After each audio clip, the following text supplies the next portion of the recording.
Baik, saya pemateri selanjutnya akan menjelaskan tentang karakter siswa beresiko. Siswa yang beresiko adalah mereka yang berpeluang besar untuk memiliki kegagalan keterampilan minimum yang diperlukan untuk sukses di dunia orang dewasa. Mereka dapat lulus di sekolah menengah atas tanpa keterampilan membaca atau menulis. Atau juga mereka bisa keluar sebelum lulus sekolah menengah atas. Karena di Amerika Serikat, angka putus sekolah telah menurun selama 25 tahun terakhir dari 21,1% pada tahun 1990 menjadi 5,9% di tahun 2015. Meskipun angka putus sekolah telah menurun secara drastis, angka putus sekolah untuk siswa berkulit hitam lebih tinggi dari siswa berkulit putih. Asumsi umumnya yaitu alasan putus sekolah yang paling utama ada pada siswanya sendiri. Tetapi karakteristik sekolah juga menjadi peran penting. Ada beberapa sekolah yang memiliki predikat tentang pabrik putus sekolah. Mengapa sekolah yang diasumsi seperti itu? Bisa jadi karena sekolah tersebut memiliki angka keputusan yang sangat tinggi dan berada di daerah dengan tingkat kemiskinan yang tinggi. Karena data menunjukkan 2.000 sekolah menengah atas dengan kelas 9 berkurang siswanya sampai 40% pada saat mereka seharusnya melanjutkan dengan sekolah menengah atas. Karakteristik siswa beresiko. Siswa beresiko dari semua tingkat sosial, ekonomi, tetapi cenderung pada anak-anak dari keluarga orang tua tunggal yang miskin. Cenderung meninggalkan sekolah sebelum lulus dari sekolah menengah atas. Dan anak laki-laki lebih besar kemungkinan putus sekolah daripada anak perempuan. Dan selain itu, siswa yang di kota besar dan di daerah perdesaan lebih cenderung putus sekolah daripada siswa yang ada di pinggir kota. Tingkat kelulusan di beberapa kota besar kurang dari 40%.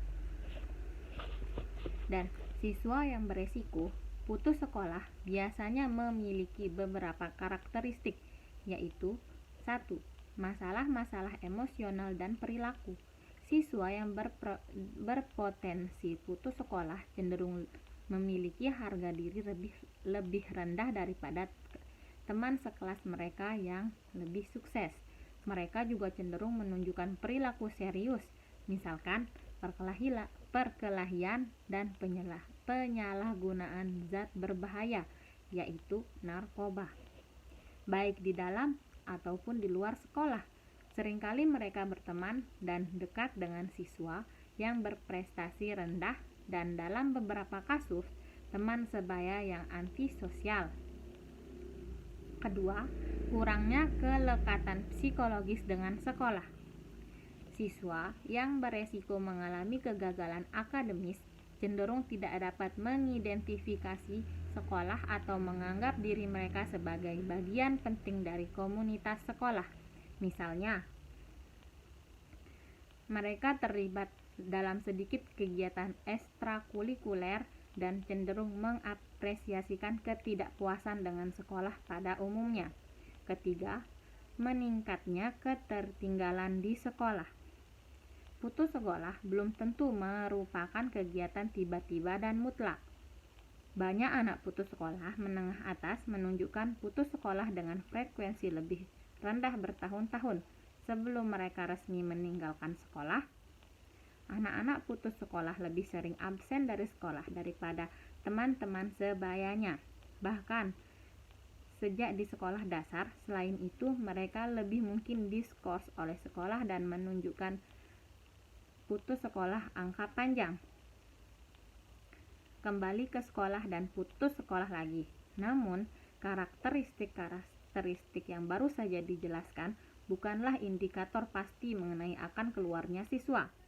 Sebagai contoh, beberapa siswa putus sekolah berasal dari orang tua lengkap, rumah tangga berpenghasilan menengah, dan beberapa di antaranya secara aktif terlibat dalam kegiatan sosial menjelang mereka keluar.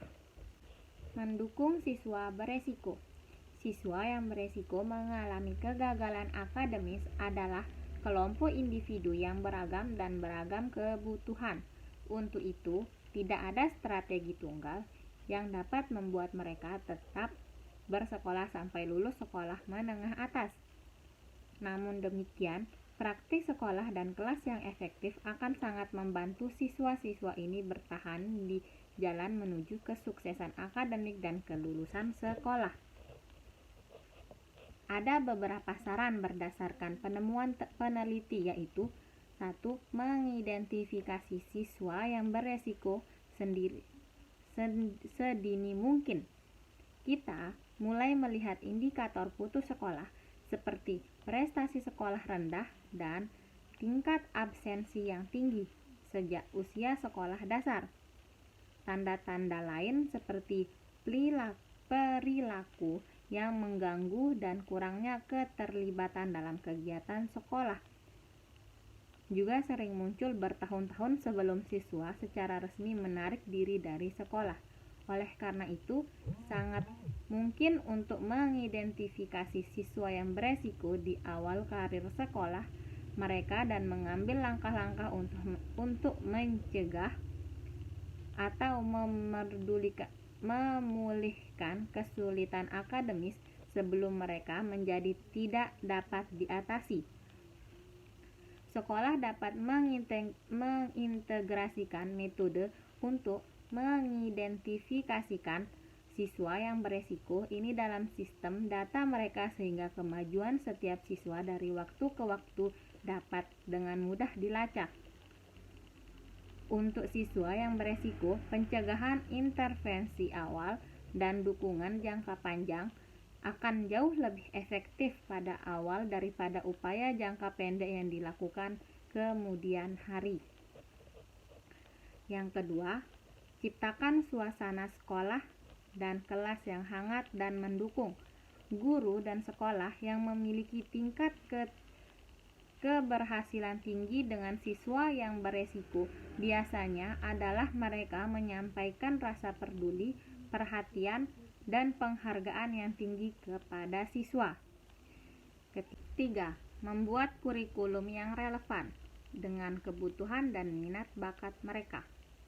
Siswa lebih cenderung tetap bersekolah dan mungkin untuk belajar dan berprestasi tingkat tinggi jika mereka berpikir bahwa sekolah mereka sepadan dengan waktu dan upaya mereka. Misalkan, seperti guru di dalam kelas melibatkan siswa yang beresiko dalam kurikulum akademis, menawarkan beberapa contoh nyata tentang apa yang mungkin kita lakukan, dorong dan fasilitasi siswa mengenali sekolah. Siswa jauh lebih mungkin untuk tetap bersekolah jika mereka memiliki ikatan emosional dengan sekolah mereka, dan percayalah kepada mereka bahwa mereka adalah anggota penting di komunitas sekolah tersebut. Keempat, mengomunikasikan harapan yang tinggi untuk keberhasilan akademis. Dalam beberapa kasus ini dapat berarti memberikan dukungan tambahan untuk memungkinkan partisipasi seperti bantuan transportasi dan atau sumbangan biaya seragam. Strategi ini sangat penting ketika siswa mengalami kesulitan akademis karena memberi cara alternatif untuk mengalami keberhasilan di sekolah. Libatkan siswa dalam kebijakan sekolah dan keputusan manajemen. Beri siswa porsi tanggung jawab dalam mengelola kegiatan sekolah. Pantau kehadiran siswa, dan ketika siswa terus-menerus absen dari sekolah, diskusikan absen dengan siswa dan berkonsultasilah dengan yang lain. Untuk itu, campur tangan jika diperlukan. Dan kelima, menugaskan seseorang advokat secara khusus dengan setiap siswa jika memungkinkan. Hal yang sangat berguna adalah penyediaan advokat dewasa. Untuk siswa beresiko, para advokat ini adalah individu-individu spesifik yang ditugaskan untuk siswa yang beresiko. Hubungan dan dikembangkan oleh oleh siswa dengan advokat ini dapat efektif dalam mengidentifikasi sumber daya untuk membantu siswa dan kebutuhan jangka pendek dan jangka panjang.